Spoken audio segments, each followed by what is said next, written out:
Hey, what's up? What is the most important scale?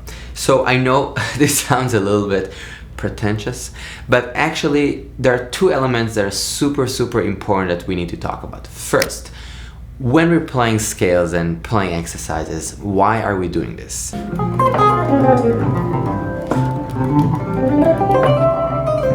We are doing it, as far as I'm concerned, in order to create better, to make better music, to create something meaningful.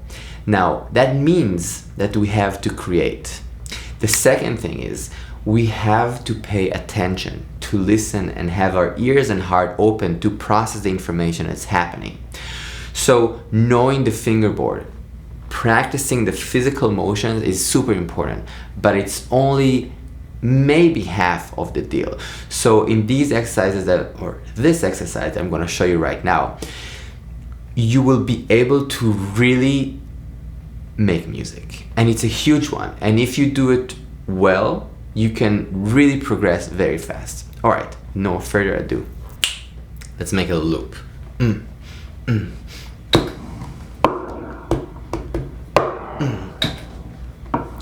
Two chords, C major 7, A flat major 7. The reason I'm taking these two chords is because they have a big difference harmonically. C has, 0 accidentals and A flat has 4. One more layer.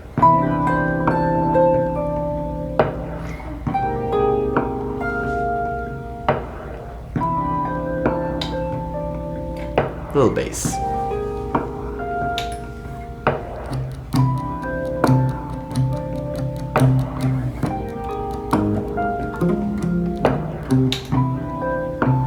Okay, we have a little loop. Now the exercise. It's very simple, but very crucial to pay attention. So the first thing we're doing is we're switching between C and A flat. C major scale, quite literally, then A flat major scale. The trick is we're doing it in one area of the guitar, so about 2 octaves, let's say here. And we're playing 8 notes and we're switching without jumping. So we're switching to the next possible note in the scale. Let's try. 3, 4, 8 notes. 2, 3, 4, and 1, and 2, and 3, and 4, and 1, and 2, 3, and 4, and 1, and 2, and 3, 4, and 1, and 2, etc. So again, first of all, I know this is not easy. Maybe you need to slow it down, no problem, but acknowledge how important it is to be able to switch between these keys without jumping throughout, right? Because a lot of times as guitar players, it's kind of like, oh, I know this here, I know this here. No, we need to think about the line, the musicality within the scale, the beautiful melodies that are hitting there, but we need to be able to hear it and see it. Next step is not only changing, but now we can change direction. So we don't have to just ascend, descend. We can change directions within. For example, 2, 3, 4. Starting that exercise.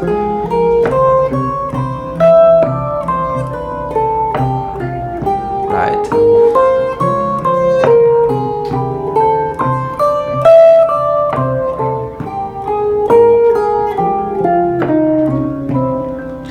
Okay, this is all cool. It's not music just yet. There are a few more elements. So the first thing that we can pay attention is I'm playing all the time. Well, you can say, okay, yeah, it's an exercise, but we still want to make music. So the first thing is, I think, pausing, like literally not playing. So I'm gonna switch directions and also pause. 3. Let's start with A flat. C. A flat. You can rest.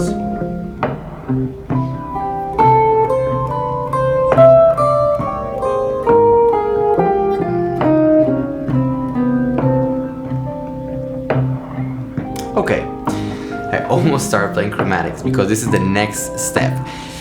the next step here is basically we are allowed, you know, and again, these restrictions really help for our progression, because sometimes when we just restrict ourselves in a way, we get more free, and that's what practice is all about, to get more free when you want to create, when you want to write, when you want to play with people. So now we're going to add chromatics. Sometimes, doesn't have to be always, but it's allowed to add chromatics. Starting with the scale, change direction, stop.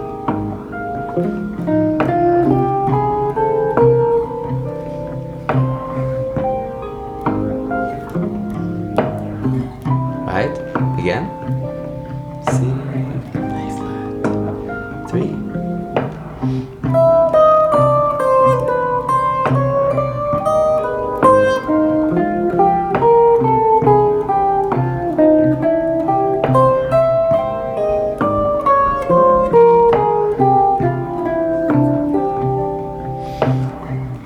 Again, it's, you know, borderline music, but there's a few things that are missing, I feel. One thing that is a huge deal is rhythm. So except stopping, right now I'm kind of playing the same subdivision. I'm just playing 8 notes and stopping, but playing 8 notes, there's no rhythm there.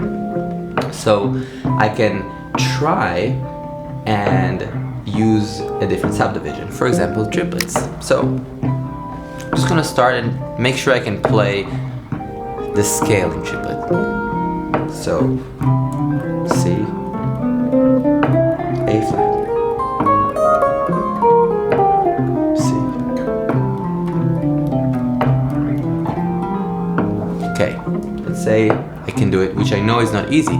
You need to understand and hear the sound of the triplets and be able to access it. It takes time, but I know you can do it. And now I'm gonna try and do the other exercises where I shift directions and maybe add a little chromatic.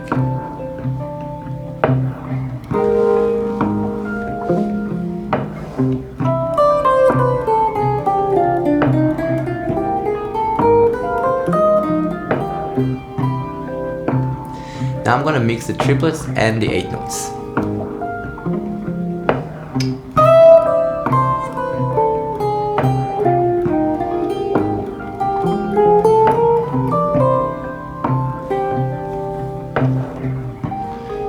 We're getting there.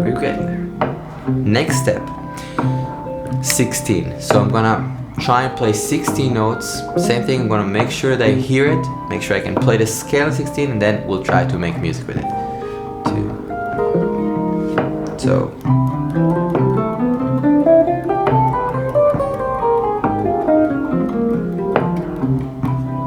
Okay. Again, I would probably play it a little more when you practice it, and I would of course do this exercise in different areas on the guitar. I have done it a lot, so it's easier for me when I just need to explain it, but I remember the first time I did it, it was extremely hard, but it really is maybe the most important exercise. So now let's try to hear that idea with the 16 notes, with pausing, changing directions, and maybe even adding the chromatics.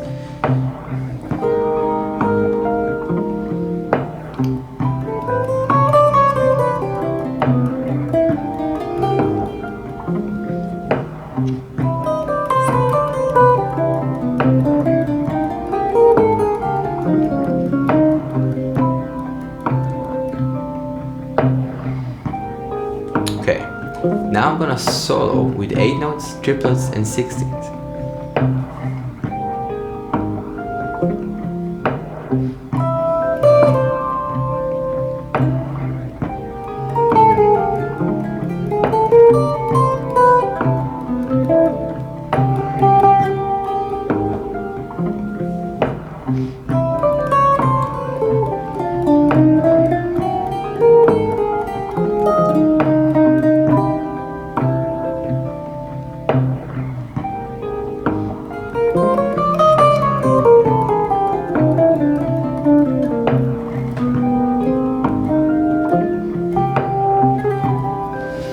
Now I'm gonna try and just solo freely in this area.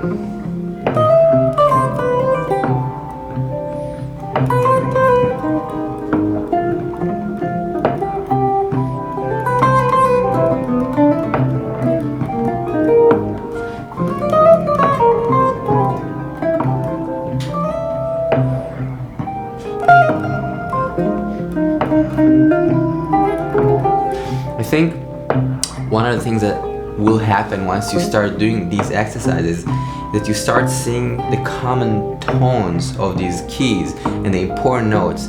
It's so nice to see that the E natural goes to the E flat and back.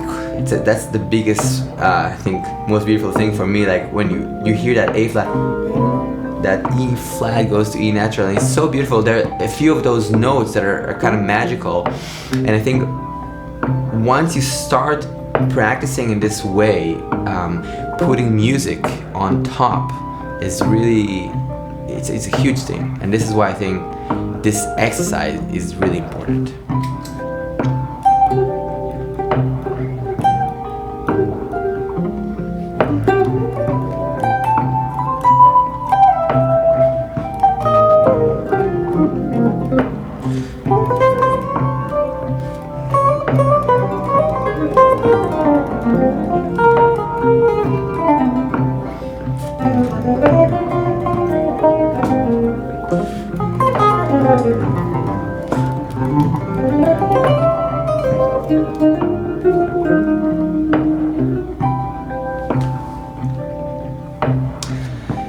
Thanks so much for watching and being here. I'll see you guys next week. If you need a PDF for this, on Patreon.